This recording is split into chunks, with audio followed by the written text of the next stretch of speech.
உங்க ஆவி மனுஷனோடு போராடிட்டு இருக்கு. உங்கள் போராட்டம் மனுஷனோடு அல்ல. அல்லேலூயா.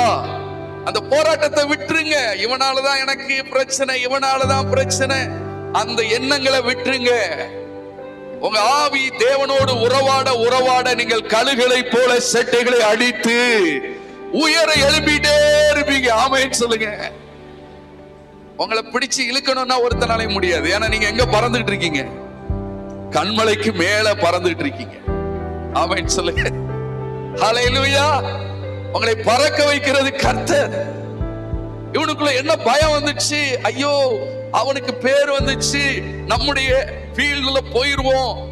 யோசிக்காதுங்க. உங்கள் காலங்கள் கர்த்தர் கரத்தில் இருக்கிறது. ஹல்லேலூயா. உங்களுடைய ஜெயம் ஆண்டவருடைய கரத்தில் இருக்கிறது. எதை குறித்து நீங்க கலங்காதங்க, எதை குறித்து நீங்க பயப்படாதங்க, எதை குறித்து மனுஷிகமா யோசிக்காதங்க. அங்கு எழுதப்பட்டிருக்கிறது, அந்த நாளில் இருந்து அவனை காய்மகாரமாய் பார்த்தான், எரிச்சல் அடைந்தான். பார்வையில என்ன வந்துச்சு? காய்மகாரமான பார்வை. யாரையும் அப்படி பார்க்காதங்க. அல்லேலூயா. யாரையும் எப்படி பாருங்க? இயேசுவை போல மனதுருக்கத்தோட பாருங்க. ஆமென் சொல்லுங்க. நல்லா இருங்க, ஆசீர்வாதமா இருங்க. ஆமென் சொல்லுங்க.